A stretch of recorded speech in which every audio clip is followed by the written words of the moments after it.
एक बार फिर से हम अपना नया टॉपिक लेकर के आए केमिकल काइनेटिक में।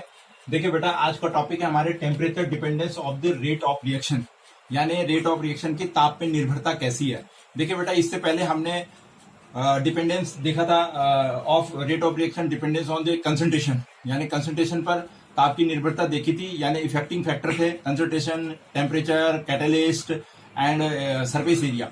तो आप देखिए उसमें से कंसंट्रेशन हमारा क्लियर हो गया।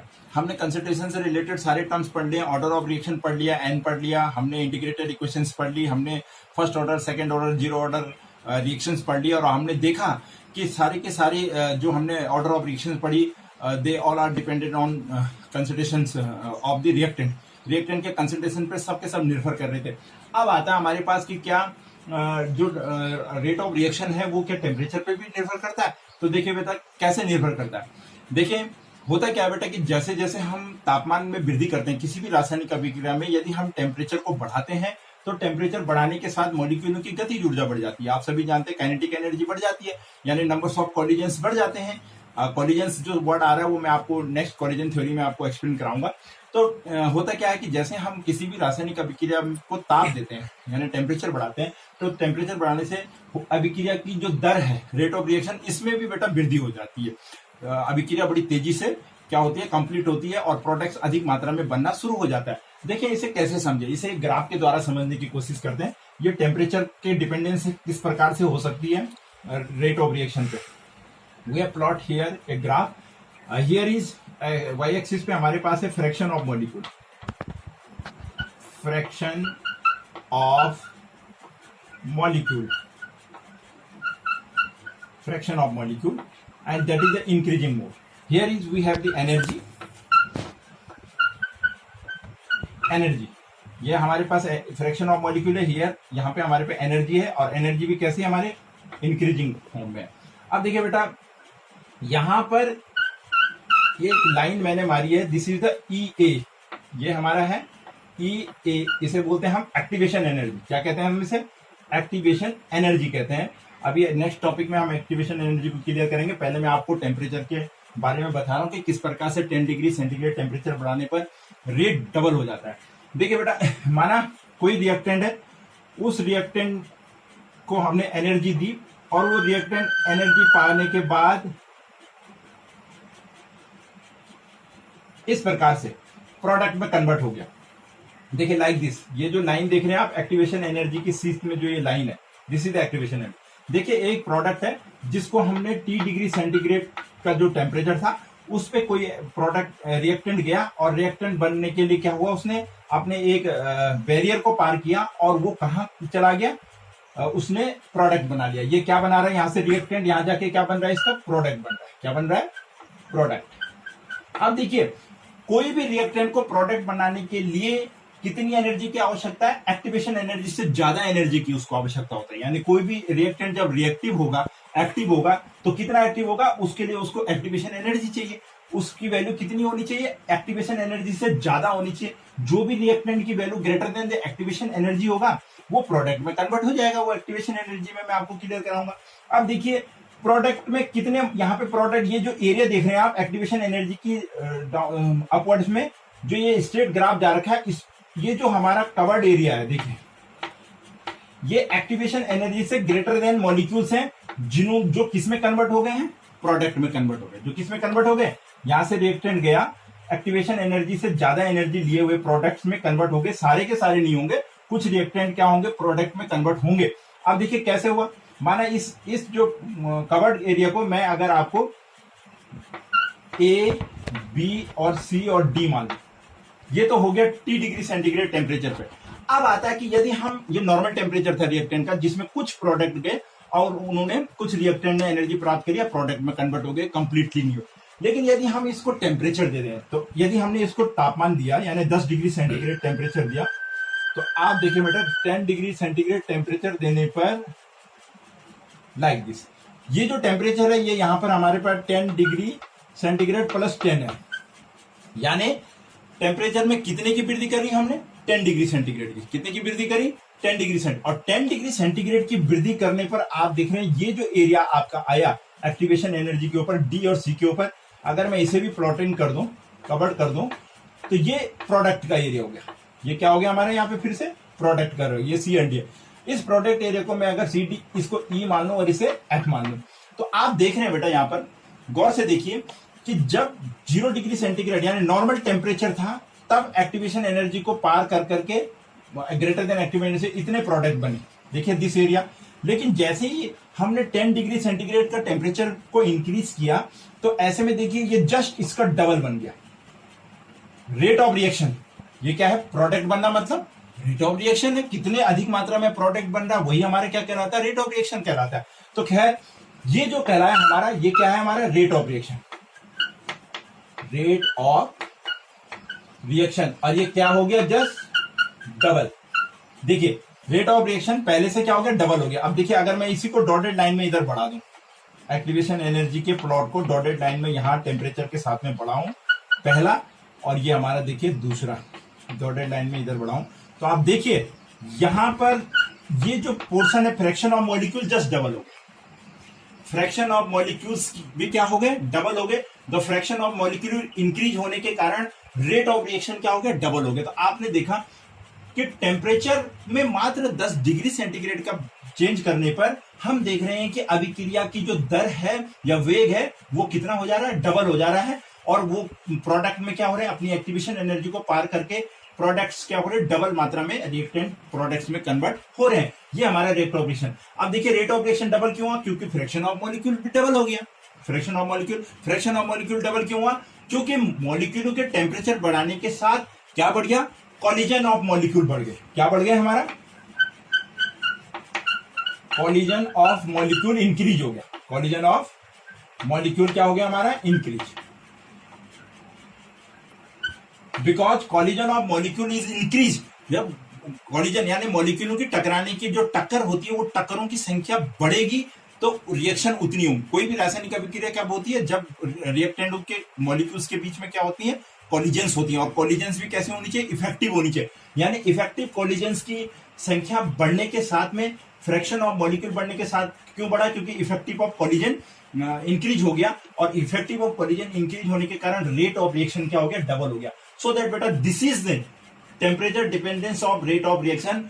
ये ग्राफ के द्वारा हमारा क्लियर होता है कि अभिक्रिया की जो दर है या वेग है वो निर्भर करता है टेम्परेचर पर। कितना निर्भर करता है, यदि कि टेम्परेचर वृद्धि के साथ में अभिक्रिया की दर में भी क्या होती है, वृद्धि होती है। और वो वृद्धि कितनी होती है, 10 डिग्री सेंटीग्रेड पर ये वृद्धि जस्ट डबल हो जाती है। Rate of reaction is just double increasing in temperature in 10 degree centigrade.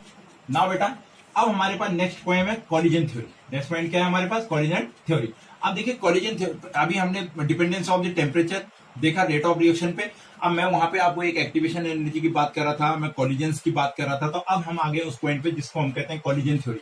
देखिए कॉलिजन थ्योरी किस तरीके से अभिक्रिया दर की कॉलिजन थ्योरी क्या होती है। कॉलिजन थ्योरी का कॉलिजन मींस होता है टक्कर। कॉलिजन का मतलब क्या होता है, टक्कर। किसी भी रासायनिक अभिक्रिया को पूर्ण होने के लिए रिएक्टेंटों के बीच में प्रभावी टक्करें होती हैं। जब रिएक्टेंट आपस में प्रभावी टक्करें करती हैं तभी जाके क्या बनता है, प्रोडक्ट बनता है। सिंपली हम अभिक्रिया करते हैं, हम एक दो रिएक्टेंट लेते हैं, तो जब तक दोनों रिएक्टेंटों के मॉलिक्यूल्स के बीच में आपस में इफेक्टिव कॉलिजन नहीं होगा तो प्रोडक्ट नहीं बनेगा। अब कॉलिजन थ्योरी क्या कहती है, देखिए पहला number point, collisions of reactant dash chemical reaction. यानी रासायनिक अभिक्रिया is depend on the collision of the reactant. यानी कोई भी रासायनिक अभिक्रिया अभिकारकों की टक्करों पर निर्भर करती है। अभिकारक की टक्करें होंगी तो रासायनिक अभिक्रिया होगी। रासायनिक chemical reaction is depend on the collision of the reactant. Reactant के टक्करों पर निर्भर करेगी। दूसरा है कि कॉलिजन्स होंगी तो सही, लेकिन क्या सारी की सारी कॉलिजन इफेक्टिव होंगी, no, all collisions are not effective. दूसरा पॉइंट होता है कि रासायनिक अभिक्रिया में रिएक्टेंटों में जो टक्करें होती हैं सारी की सारी टक्करें प्रभावी नहीं होती हैं। All collisions are not effective. सारी की सारी टक्करें प्रभावी नहीं होती हैं। ये नहीं कि आपने जितना रिएक्टेंट लिए हैं वो सारे के सारे रिएक्टेंट एक ही टाइम में एक ही तरीके से टक्कर मारे, ये संभव नहीं है। बहुत कम ऐसा होता है कि बहुत सारे मॉलिक्यूल, माना आपने 50 लिए और 50 में से आप देखें कि इफेक्टिव टक्कर अगर आप देखना चाहेंगे तो हो सकता है कि 25 ही मॉलिक्यूल एक टाइम में एक जैसे कंडीशन में, एक माना ओरिएंटेशन में आपको बताऊंगा, जब तक आप देखेंगे आप टक्कर मारेंगे तो सारी की सारी टक्करें भी क्या होती हैं, रिएक्टेंट की इफेक्टिव नहीं होती है। पॉइंट नंबर थर्ड है कि इफेक्टिव कॉलिजन्स आर, उनको कहते हैं हम effective collision needs some energy, minimum या least amount of the energy की आवश्यकता होती है किसको, इफेक्टिव कॉलिजन। अब इफेक्टिव कॉलिजन अगर रिएक्टेंट को करना है तो टक्करों के लिए ऊर्जा की आवश्यकता है, बिना एनर्जी के कोई भी टक्करें संभव नहीं होगी। तो अभिक्रिया के लिए एनर्जी की आवश्यकता है, तो रिएक्टेंट की जो भी अपनी एनर्जी होगी उस एनर्जी की आवश्यकता है उसको किसके लिए, टक्कर के लिए। तो इफेक्टिव कॉलिजन कब होगा, जब उसको एक मिनिमम वैल्यू चाहिए होगी किसकी, एनर्जी की, और that minimum value is not known as threshold energy. Very important point है बेटा, this is known as threshold energy. यानी कोई भी रासायनिक अभिक्रिया में किसी अभिकारक की प्रभावी टक्करें जो होती हैं, उन प्रभावी टक्करों के लिए हमें ऊर्जा की आवश्यकता होती है, न्यूनतम ऊर्जा की आवश्यकता होती है। उस न्यूनतम ऊर्जा को हम थ्रेशोल्ड एनर्जी या दहलीज ऊर्जा कहते हैं। प्रत्येक रिएक्टेंट के पास ये दहलीज ऊर्जा का होना बहुत जरूरी है। ये दहलीज ऊर्जा एक अभिक्रिया को पूर्ण करने की एनर्जी है। अभिक्रिया तभी होगी जब आपके पास थ्रेशोल्ड एनर्जी होगी। तो इफेक्टिव कॉलिजन के लिए हमारे को क्या आवश्यकता है, थ्रेशोल्ड एनर्जी की आवश्यकता। अगर थ्रेशोल्ड एनर्जी होगी तो हमारी कॉलिजन इफेक्टिव होगा, इफेक्टिव कॉलिजन होगा तो प्रोडक्ट बनेगा। अब फोर्थ एंड इंपॉर्टेंट पॉइंट आता है कि प्रोडक्ट कब बनेगा। किसी भी रासायनिक अभिक्रिया में रिएक्टेंटों की कॉलिजन हुई तो प्रोडक्ट कब बनेगा, तो प्रोडक्ट तभी बनेगा जब कॉलिजन इफेक्टिव होगा, यानी टक्करें क्या होंगी, प्रभावी होंगी। माना मैंने आपको कहा कि 50 में से 25 मॉलिक्यूल इस तरीके से टकराए कि उनका कॉलिजन इफेक्टिव था, तो 50 में से 25 मॉलिक्यूल ही प्रोडक्ट बनाएंगे, बाकी 25 प्रोडक्ट में भाग नहीं लेंगे। तो इफेक्टिव कॉलिजन कौन सा कहलाएगा, वो कॉलिजन जिससे हमारा प्रोडक्ट बनेगा। किसी भी रासायनिक अभिक्रिया में रिएक्टेंटों का वो कॉलिजन जिससे हमें क्या प्राप्त होगा, प्रोडक्ट प्राप्त होगा, उसको हम क्या कहेंगे, इफेक्टिव कॉलिजन कहेंगे। तो this is the collision theory. यानी कॉलिजन थ्योरी की ये 4-5 पॉइंट में आपको एक एक लाइन में एक्सप्लेन करा रहा हूं, आप देखिए। यानी केमिकल रिएक्शन तभी होगी रिएक्टेंट में जब कॉलिजन होगा। दूसरा, सारी की सारी कॉलिजन इफेक्टिव नहीं होती हैं, टक्करें प्रभावी नहीं होती हैं। प्रत्येक इफेक्टिव कॉलिजन के लिए आपको एक minimum value of the energy चाहिए, तो वो क्या होनी चाहिए, थ्रेशोल्ड एनर्जी कहलाएगी। कि कोई भी रिएक्टेंट अगर अपने बैरियर को पार करेगा और प्रोडक्ट बनाएगा तो वो थ्रेशोल्ड एनर्जी के लेवल का होगा, उसके पास इतनी ऊर्जा होनी चाहिए कि वो उस थ्रेशोल्ड एनर्जी के बैरियर को पार करे जिससे कि वो प्रोडक्ट को बना पाए। और द लास्ट वन इज कि इफेक्टिव कॉलिजन जितने होंगे उन्हीं से प्रोडक्ट बनेगा। जो कॉलिजन इफेक्टिव नहीं होंगी, उन कॉलिजनों के कारण उन कॉलिजनों में भाग लेने वाले जो मॉलिक्यूल्स होंगे या जो भी कण होंगे उनसे प्रोडक्ट नहीं बनेगा। This is the collision theory. अब हम पढ़ेंगे कि कॉलिजन थ्योरी को कौन कौन से फैक्टर इफेक्ट करते हैं, उसी में हमारी एक्टिवेशन एनर्जी भी आएगी। तो आप देखिए कॉलिजन थ्योरी को इफेक्टिव करने वाले फैक्टर, इसके बाद हम पढ़ने वाले कॉलिजन थ्योरी को इफेक्ट करने वाले फैक्टर। नाउ गाइस, अब है हमारे पास कि फैक्टर इफेक्टिव कॉलिजन, यानी हमारी कॉलिजन थ्योरी के 4-5 पॉइंट्स मैंने आपको क्लियर कराया कि किसको हम कॉलिजन कहते हैं। लेकिन अब बात आती है कि जो हमारी इफेक्टिव कॉलिजन्स है, प्रभावी जो टकरें हैं, उनको कौन से फैक्टर प्रभावित करेंगे जिससे कि वो टकरें क्या होंगी, हमारी प्रभावी टकरें कहलाएं। देखिए उसमें पहला हमारे पास एनर्जी बैरियर, ऊर्जा अवरोध, यानी वो कौन सा एक लेवल है एनर्जी का जिसको पार करके रिएक्टेंट किस में कन्वर्ट हो जाएंगे, प्रोडक्ट में। तो again I am going to be plot here एक graph at here at any temperature, किसी भी टेम्परेचर पर, at any temperature. Now here is the fraction of molecule, fraction of molecule,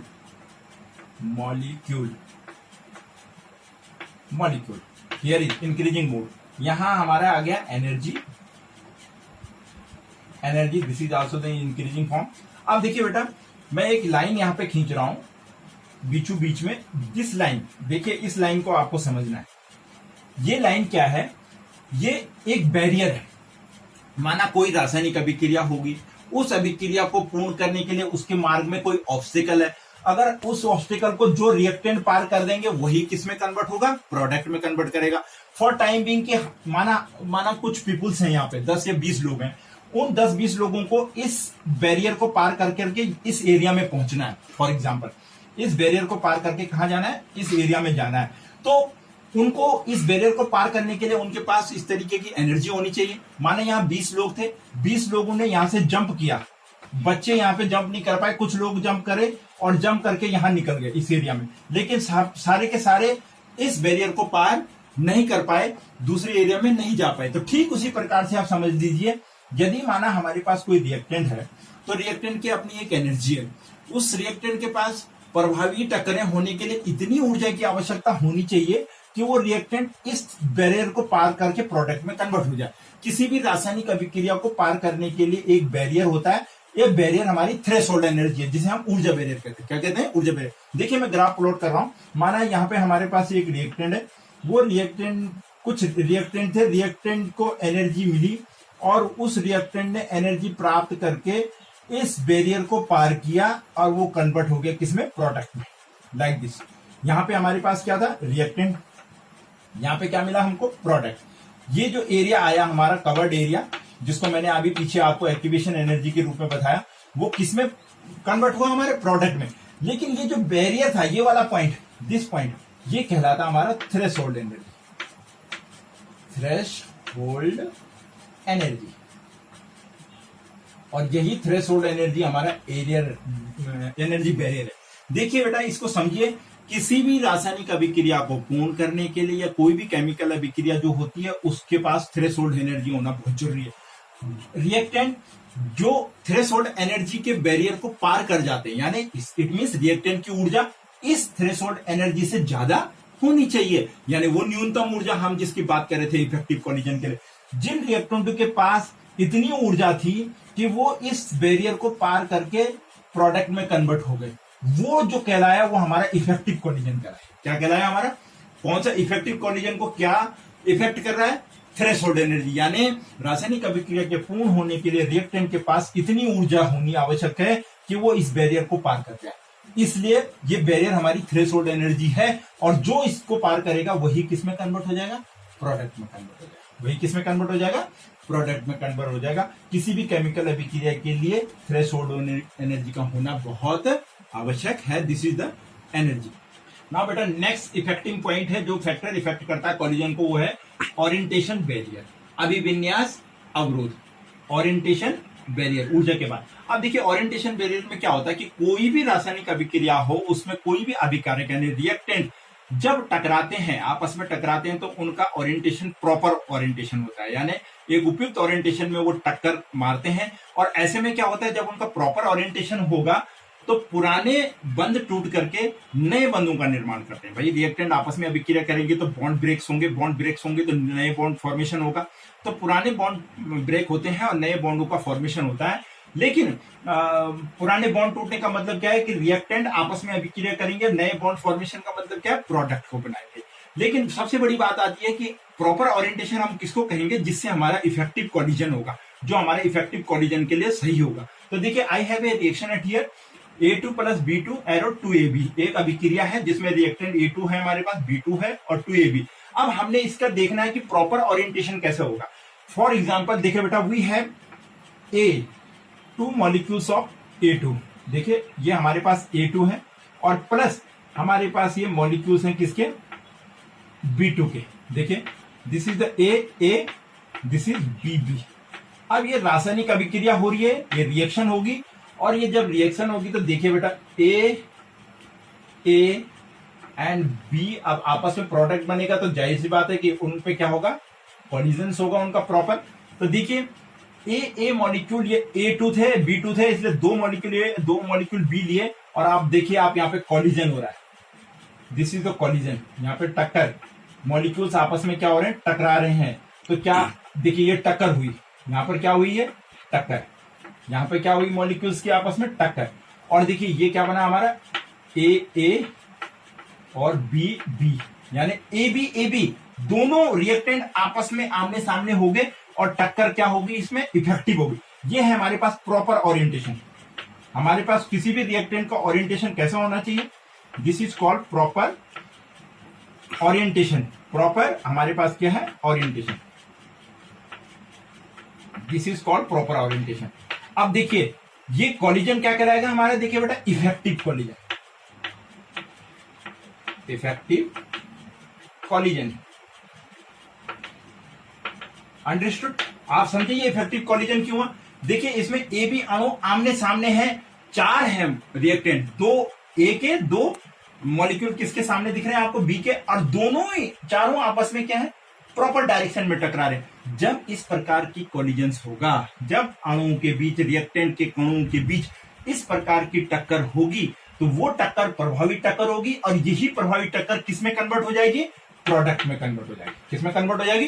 product में। तो इस टाइप का ओरिएंटेशन होना बहुत जरूरी है, जो कि किसी भी केमिकल रिएक्शन में सारे रिएक्टेंटों का एक ही समय में होना संभव नहीं होता है। एक ही टाइम पे इस प्रकार का ओरिएंटेशन हो जाए ये संभव नहीं होता है, लेकिन एक या दो मॉलिक्यूल के रिएक्शन में ये संभव होता है। नाउ इम्प्रॉपर को बनाते हैं थोड़ा। इम्प्रॉपर कोलिजन कैसे होगा? माना we have again this above reaction A. यदि ए के मॉलिक्यूल्स बी रिएक्टेंट से इस प्रकार से टकराएंगे, तो आप देखिए किस प्रकार से प्रोडक्ट बनेगा आपका। This is the A and B. अब देखिए ये ए, ये बी, कोलिजन इफेक्टिव कहां हुआ? केवल ये हुआ। This is the effective. बाकी क्या है? ये मॉलिक्यूल और ये मॉलिक्यूल आपस में छूट गया। तो ज्यादा इफेक्टिव कोलिजन कौन सा आपका? जहां पे चारों मॉलिक्यूल आपस में टकरा रहे। यहाँ पे कौन टकरा रहा है? केवल दो। इसलिए ये कौन सा ओरिएंटेशन हुआ हमारा? Improper orientation. Improper orientation. और ये कोलिजन कैसा हुआ हमारा? ये इफेक्टिव कोलिजन नहीं है, नॉन इफेक्टिव कोलिजन हमारा। इफेक्टिव कोलिजन, ये कोलिजन हमारा इफेक्टिव नहीं कहलाएगा। तो बेटा दो बैरियर मैंने आपको बताया, ऊर्जा बैरियर, ओरिएंटेशन। Very important. बच्चों को इस चीज को बहुत जरूरी है समझना कि रासायनिक अभिक्रिया ऐसी होती है। रासायनिक अभिक्रियाओं में मॉलिक्यूल आपस में टक्कर मारते हैं। टक्कर कैसे होनी चाहिए? इफेक्टिव होनी चाहिए। कोई भी टक्कर इफेक्टिव कब होगी? जब इस तरीके का ओरिएंटेशन होगा। जब इस तरीके का ओरिएंटेशन होगा तो कंप्लीटली रिएक्टेंट प्रोडक्ट में नहीं बदलेगा।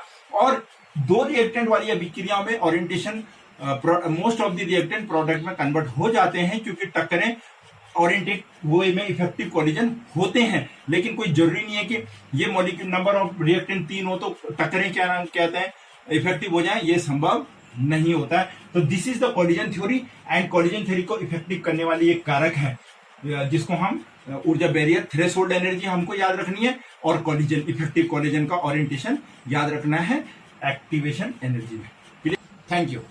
नेक्स्ट टॉपिक पे मिलेंगे नेक्स्ट पार्ट में। ओके।